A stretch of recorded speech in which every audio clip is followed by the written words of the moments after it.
Wera,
Imana twakwiriye mwami Yesu urakwiriye reka kandi abantu bo uruwera mwami uruwera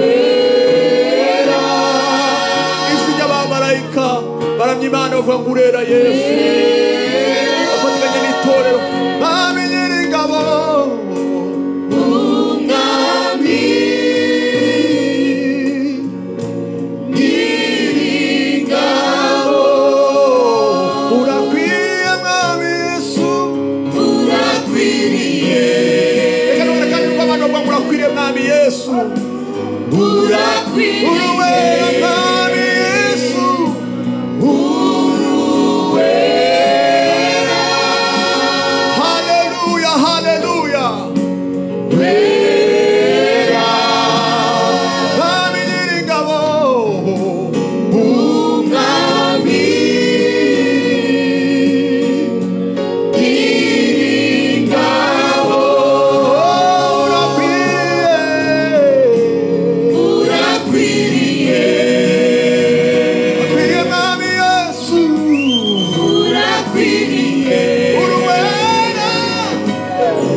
Alléluia. Amen.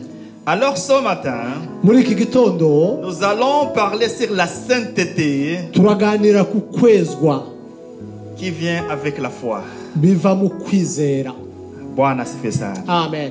Une sainteté qui vient par la foi. Alléluia, comme c'est un bon message. Alléluia, alléluia, alléluia. Amen. Vous savez, quand vous parlez avec les Juifs, ils ne te parlent pas de Jésus-Christ. Jésus qui est venu pour eux. Ils vont te parler de Moïse. Ils vont te parler et puis surtout d'Abraham. Ils vont te parler de Jacob. Ils vont te parler de la patriarche là qui a commencé bien avant le temps.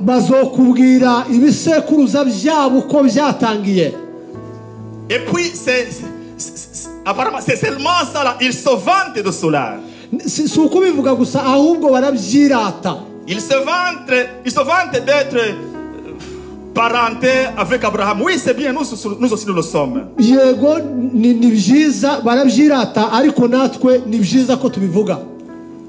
Mais il y a quelque chose, il y a quelqu'un qui est au-delà d'Abraham. Il y a quelqu'un qui est au-delà de Moïse.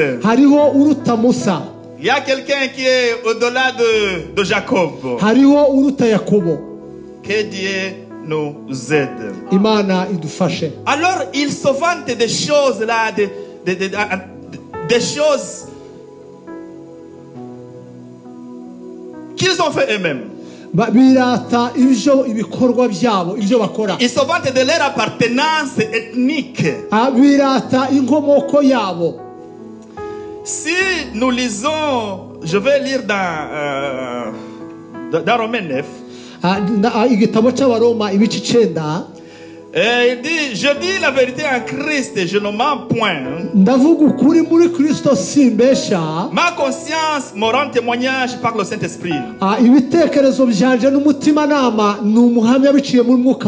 c'est l'apôtre Paul qui parlait de cela. Il dit, je prouve une grande tristesse. Et j'ai dans le cœur un chagrin continuel. Car je voudrais moi-même être anathème et séparé de Christ pour mes frères.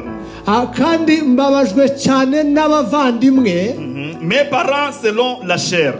bagaragarira mu bikorwa by'umubiri. Dit qui sont les Israélites. Kubera ko bavuga ngo ni Abayahudi. Qui appartiennent à l'adoption et la gloire, les alliances et la loi et le culte. Kubera ko bagaragarira mu biteganyijwe n'amategeko mu by'amategeko asaba. Et les promesses et les patriarches de qui est ici selon la chair le Christ. Bagaragarira mu bisekuruza no mu isezerano ry'umubiri. Et qui est au-dessus de toutes choses. Kubera ko biri hejuru ya byose. Alors apôtre Paul nous dit, Pawulo aravuga ngo j'ai le chagrin, mfite umubabaro, j'ai de l'amertume dans mon cœur mfite umubabaro mu mutima à cause de mes frères et sœurs kubera ko bene data qui sont les juifs par la chair, Abayahudi ku mubiri, qui sont les juifs par descendance Abayahudi bivuye aho bakomoka, et qui sont parentés avec Jésus-Christ kandi bafite amasano na Kristo par le sang, biciye mu maraso, par la chair, biciye mu mubiri, muri aya maraso y'umubiri, mais qui ne croient pas en Christ. ariko batizera Ils Kristo. sont descendants de Christ Ni urubyaro ruva muri Kristo par la chair, biciye mu mubiri, mais ils ne croient pas en lui. ariko ntibamwizera. Que Dieu nous aide. Imana idufashe. Vous voyez, c'est cette opposition, je ne sais pas si on peut dire opposition. Sinzi ko twobyita itandukaniro. Ils sont dans la chair, non de Christ. Bari mu mubiri aho Kristo akomoka. Ils sont dépendamment liés avec Christ. Dans le physique. Bafite ihuriro cyangwa isano rya bugufi naho Kristo mwikomoka ya Kristo. Spirituellement, ariko mu buryo bw'umwuka ils sont détachés de lui. Bari kure, batandukanyijwe nawe. Ça fait aucun sens. Ntibifite ubusobanuro. Mais ça a un sens encore. Ariko kandi bifite ubundi busobanuro mu rundi ruhande. Que Dieu nous aide. Imana idufashe. Alors, il continue 9 encore. Aho ku 9 n'ubundi. Là maintenant, il amène une autre version. Hanyuma avuga amagambo mu bundi buryo. Maintenant, avant, il a commencé avec les Juifs. Hanyuma mbere yatangije avuga Abayuda. Maintenant, il va maintenant parler des païens, akurikizaho avuga abanyamahanga. Il dit, que dirions-nous donc? Aravuga ngo mbese tuvuga iki? Les païens qui ne cherchaient pas la justice ont obtenu la justice. Abanyamahanga ngo batashakaga gukiranuka ariko ngo babonye gukiranuka. Et puis la justice qui vient de Dieu. Kandi uko gukiranuka ngo kuva kuri Yesu Kristo. Écoutez-moi ça. Nimunyumve neza. Tout ça c'est dans la bonté de Dieu. Izo ngibyo zavuye mu bwiza mu gushaka kw'Imana. Maintenant il dit, qu'est-ce que je peux dire? Aravuga ngo mbese tuvuga iki? Car la folie de Dieu, kubera ko ubupfu bw'Imana est plus grand que l'intelligence des hommes. birenze cyane ubwenge bw'abantu. De leur cœur, dirais-je, tuvuga iki? concernant les païens, tuvuze ku banyamahanga qui ont obtenu la justice de Dieu, bahawe cyangwa batsindishirijwe, qui ont obtenu la justice de Dieu, oui, batsindishirijwe n'Imana par la foi. biciye mu kwizera. Mais les destinés de la foi, ariko icyerekezo cyo kwizera, les gens qui étaient destinés à la foi, abari bafite icyo cyerekezo cyangwa kubaho ko kwizera, n'ont pas accaparé ça, ntabwo babashije kubisingira, n'ont pas compris ça. ntibabyumvise, Ils ont laissé ça. barabitaye. Et puis quand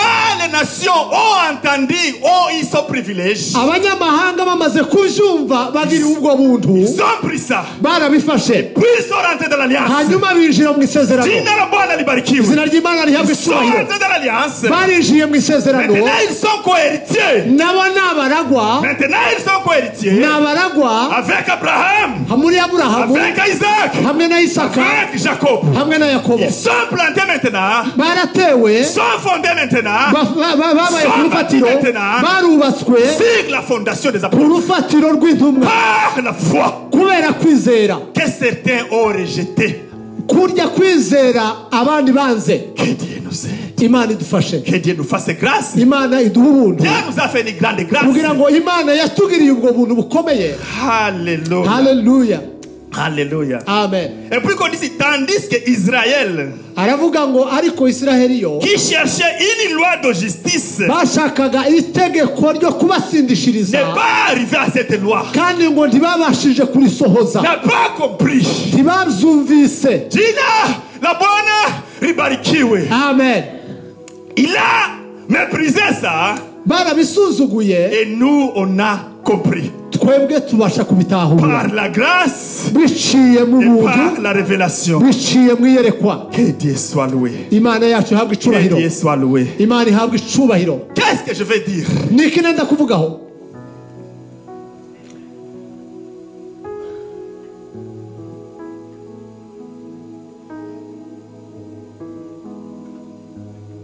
Il dit pourquoi? Aravuga ngo kubera iki? Parce que Israël l'a cherché. Ni ukubera ko Isiraheli bashakishije Non par la foi, non par la foi, bidaciye mu kwizera mais comme provenant des œuvres. ahubwo biciye mu mirimo yabo, mu bikorwa byabo. Israël a cherché la foi Isiraheli bashakishije kwizera par les œuvres. biciye mu bikorwa byabo. Ils se sont donc heurtés. Ils se sont heurtés. Barazwe, Ils se sont heurtés. bashizemo imbaraga mbese Ils se sont heurtés. barasitaye Ils se sont heurtés barasitaye contre la pierre d'achoppement. ku ibuye risitaza, Selon qu'il est écrit. kuko byanditswe ngo, Écoutez-moi, je vais vous dire. munyumve neza ngiye kuvuga ngo Jésus, il est venu dans les Juifs. Kristo Yesu yaje mu Bayuda Ils l'ont méprisé. baramusuzugura, Ils l'ont méprisé. baramusuzugura, Ils l'ont méprisé. baramusuzugura. Et puis Jésus-Christ, Yesu Kristo par ce fait-là, de le mépriser, muri barya bamusuzuguye, de par le fait de l'avoir méprisé, kubera ko ils bamusuzuguye, se sont heurtés hanyuma barasitara à une pierre d'achoppement. kuri rya buye Ils se risitaza, sont heurtés barasitaye contre Jésus. kuri Kristo, Et puis ils ont tombé. hanyuma baragwa, Et puis Jésus les a laissés là-bas. hanyuma Kristo Yesu Ils sont arabarenga là-bas. abasigaho Dans l'air inconnu, dans muri l'air kwa kutamenya kwabo, entre-temps, muri cya gihe la porte du salut, muri ka gakiza, la porte du salut, muri ka gakiza, la porte du salut nous faisait ouvert. hanyuma umuryango w'agakiza uradukingukira. Tandis que Israël, Mu gihe Isiraheli qui yo était destiné pour cela, bari barabigenewe, bari bene byo, n'a pas compris le mystère. ntibabashe kumva iryo Lui, il a shingwa, cherché ce mystère de Dieu. ntibabashe gutahura ubwo bwiru bw'Imana, Yes, par les œuvres. bashatse gutahura ubwiru bw'Imana biciye mu mirimo yabo. Que Dieu soit loué. Imana ihabwe icyubahiro. Il a voulu faire tout cela Yashatse gukora ibyo avec ses propres mains, kugira ngo babigeraho biciye mu bikorwa byabo by'amaboko yabo, avec les lois de Moïse. biciye mu itegeko rya Musa. Ils n'ont pas compris que le temps a changé. Ntibigeze babyumva ko ibihe byahinduye. Parce que Moïse disait Musa yaravugaga ngo point contre point, igipfunsi ku kindi, dent contre dent. iryinyo ku rindi. Moïse venait Musa yaje ngo avec les lois n'amategeko qui étaient trop difficiles pour le fils de l'homme. yararemereye ku bantu. L'homme n'a pas été digne, ou bien l'homme n'a pas été justifié par les lois. Umuntu ntiyigeze asindishirizwa n'amategeko, Parce qu'avec les lois, biciye mu mategeko il fallait que l'homme se montre accepté. byari ngombwa ko umuntu akora ibyo agira ibyo akora kugira ngo agaragare neza ko yuzuye, kugira ngo ashimwe. Mais il n'a pas été à la hauteur. Ariko ntibyageze kuri urwo rwego, ntibigeze barugeraho, ntibyageze aho, Il n'a pas été à la hauteur. ntibigeze bagera ku rwego bashimwa n'Imana. Alors les Juifs, Hanyuma Abisirayeli ils ont continué avec cela. bakomeje muri uwo Nous murongo. voyons l'apôtre Paul. Pawulo aravuga ngo Il est venu avec notre évangile. yazanye ubundi butumwa. Il a dit maintenant désormais, Aravuga ngo uyu munsi ntibyongere le salut,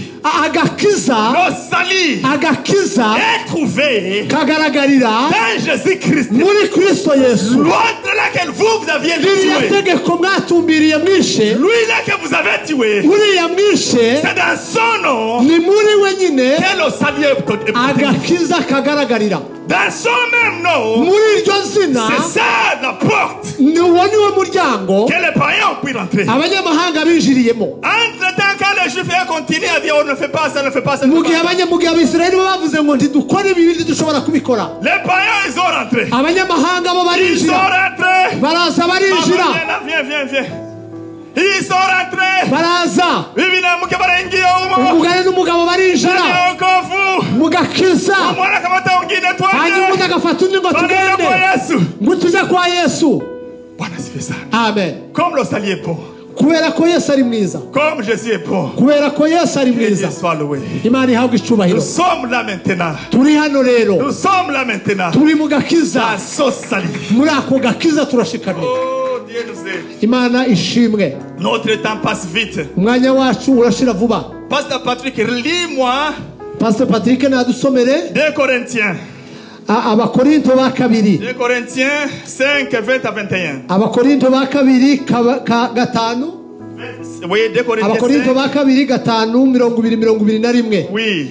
Afite biriya y'icyongereza, reka nsome muri iyi mfite. Vas-y, mon frère. Haravuze ngo koko turi intumwa za Kristo, ndetse Imana ubwayo Yes. niyo ibahamagara ari twebwe ikoresheje. Turabinginga mu izina rya Yesu Kristo, nimwiyunge n'Imana. 21. Kristo utarigeze ukora icyaha, Imana yamubazeho ibyaha byacu kugira ngo muri we tubarweho ubutungane bwayo. Amen. Amen. Dites donc que nous faisons donc les fonctions d'ambassadeurs pour Christ. Dukora igikorwa cy'ubuvugizi mu cyimbo cya Kristo, Comme si Dieu exhortait par nous, kuko Imana ibingingira muri twe, nous vous en supplions au nom de Christ. natwe turabinginze mu izina rya Kristo Soyez réconciliés avec Dieu. kugira ngo mwiyunge n'Imana. Celui qui n'a point connu le péché, Utarigeze amenya icyaha, il l'a fait devenir péché. Imana yamuhinduye icyaha Afin que nous devenions en lui la justice de Dieu. kugira ngo muri we duhinduke abakiranutsi. Je vais te dire une petite histoire. Reka ngira mvuge ijambo. Il y avait une fille étudiante. Hariho umukobwa wari ku ishuri yiga. Le jour de sa graduation, Umunsi wo gusoza, il n'avait pas quoi mettre un habit. ntiyari afite imyenda cyangwa imyambaro yo kwambara. Alors qu'est-ce qu'il a fait comme elle était pauvre? Kubera ko yari umukene, icyo yakoze ni iki? Elle-même, elle est allée au magasin. Hanyuma baragenda aja mu iduka, Elle a acheté un habit, un tissu. agura umwenda. Elle a acheté un tissu, elle a commencé à coudre. Yaguze Coudre igitenge une robe. cyangwa se tisi kugira ngo adodemo ikanzu. Elle n'était pas couturière, Ntabwo yari azi kudoda, mais elle a fait son produit. ariko nyine yarabikoze we ubwe. Elle a fait ce qu'elle pouvait faire. Abikora mu buryo bwiwe yari ashoboye kubikoramo. Tellement que sa robe était mal. Nubwo ngaho ibaze iryo kanzu rye ryari ribi, Tellement que sa robe était mal cousue, quand elle est arrivée devant d'autres étudiants, ils ont commencé à se moquer d'elle. noneho yari yanaridoze nabi kubera ko atarazi kudoda, hanyuma agaragara imbere ya bagenzi biwe. Ses amis les regardaient seulement par gentillesse, ils disaient rien, mais vraiment ils se moquaient d'elle. Bagenzi biwe bamurebana mu kinyabufura, ariko bamusuzuguye, bamugaye Parce que c'était mal fait, c'était mal cousu. kubera ko yari yambaye umwenda C'était mubi mauvais kandi udoze nabi, mauvaise qualité. ufite n'agaciro gakuhendutse. Mais Dieu a touché quelqu'un. Hein? Ariko Imana ikora ku wundi muntu. Il a pris la fille. Hanyuma afata wa mukobwa, Viens, on va sortir. aramubwira ngo ngwino dusohoke tugere hanze. Il l'a amené quelque part Amujana ahantu, sans laisser la fille savoir ce qu'il allait faire. atabwiye umukobwa icyo agiye gukora. Il a vu quelle robe la fille aimait. Yari yabonye cyangwa yari yamenye umwenda, ikanzu wa mukobwa akunda yifuza. Tellement que la robe était chère. Nubwo iryo kanzu ryari rishobora kuba ryari rihenze, Que la fille ne pouvait pas s'en procurer avec son argent. uwo mukobwa ntiyari ashoboye kugira ngo arigure kubera ubushobozi buke. Mais la dame là, qui avait compris tout, Wa mumama wabashe kubitahura, il a pris l'habit hanyuma aragenda mu iduka agura wa mwenda wa mukobwa yifuzaga, à l'insu de la fille. mu rwihisho wa mukobwa atabizi. Il a mis ça dans un paquet, Hanyuma arabifunga neza, bien emballé. riteguye neza, Et puis il a donné à la fille. hanyuma aha wa mukobwa nk'impano. Il dit bonne fête de Aramubwira ngo graduation. uzagire ibirori byiza byo gusoza amashuri. Et puis la fille, quand elle est partie chez elle, Wa mukobwa arataha iwabo, à l'école, hanyuma oui, chez elle, ageze mu rugo iwe, Elle a mis la robe. yambara rya kanzu. La robe, comme la robe était belle. Kubera ko rya kanzu ryari ryiza. C'était trop belle. Ryari ryiza. C'était splendide. Ryari ryiza. Ça jaillonnait. Byari bigaragara neza. Quand il est sorti vers d'autres étudiants, hanyuma asohotse imbere y'abandi banyeshuri bagenzi be, toutes se sont levées. bose barahaguruka. Il dit, oh, quelle belle robe. Baravuga ngo mbega ikanzu ryiza. C'est magnifique, c'est splendide. Ni ryiza rirakeye rirasa neza. Ni ryiza. Où tu as trouvé ça? Warikuye he? La fille les a regardés. Wa mukobwa arabareba. Il dit, vous savez, la robe que j'avais bien avant. Muzi ko ntari mbishoboye. La robe que j'avais bien avant. Muzi kanzu nari mfite mbere. Quand j'ai mis cela, igihe naryambaye, vous tous vous êtes moqués de moi. Mwese mwarandevye muranseka. Mais quelqu'un est venu, ariko umuntu yaraje, m'a fait grâce. Yangiriye ubuntu. Quelqu'un est venu, umuntu yaraje, il m'a fait grâce. Yangiriye ubuntu. Maintenant, none il m'a fait cette robe. Dore yangurira ikanzu. Oh, jina la Bwana libarikiwe. Izina ry'Imana rihabwe icyubahiro. Alors ce jour-là, uwo munsi, la fille a mis une nouvelle robe. uwo mukobwa yambara ikanzu ryiza. Qui n'est pas le produit de ses mains. bitaciye mu mirimo y'intoki ze. C'était un produit de quelqu'un d'autre.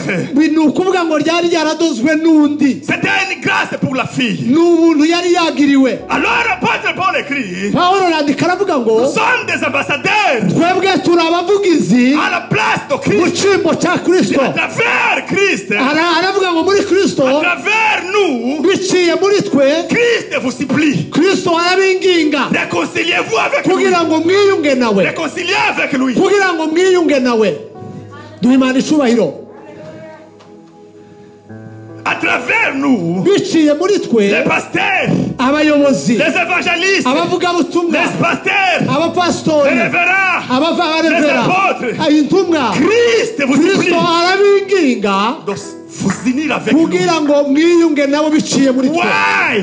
Kubera iki? Pourquoi? Kubera iki? Pourquoi? Kubera iki? Écoute, je vais te dire. Nimwumve mbabwire. Parce que c'est lui qui n'avait pas connu le péché. Kubera ko utarigeze amenya C'est icyaha, lui qui n'avait jamais triché. utarigeze yiba, C'est lui qui n'avait jamais volé. utarigeze yiba, C'est lui qui n'avait jamais parlé de mal de quelqu'un. utarigeze avuga mugenzi we nabi. Le Fils de Dieu vivant. Umwana w'Imana Il ihoraho, a pris Imana yaramufashe et puis l'a transformé. hanyuma iramuhindura, L'a transformé en péché. imuhindura icyaha, Et puis il l'a amené. hanyuma iramufata Il l'a donné. iramuduha. Dieu donc est venu. Imana ije, Il a pris nos péchés. Yesu afata icyaha cyacu, Il a pris le fond de Pasteur Maombi. afata ibyaha bya Il a paseri, pris les défauts de James afata ici. ibyaha bya James, Il a pris les fautes de...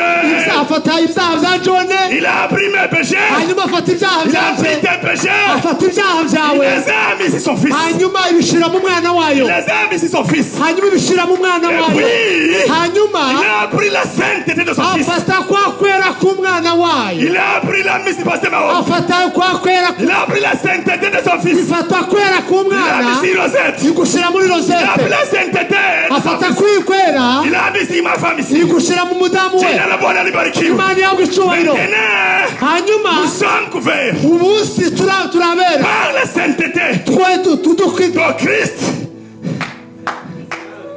Nous sommes couverts. tugaragarira Ou bien nous sommes une sainteté. twawe kwize kwera, Nous sommes la sainteté turabera de Christ muri Kristo en Dieu. biciye mu Mana. Alléluia.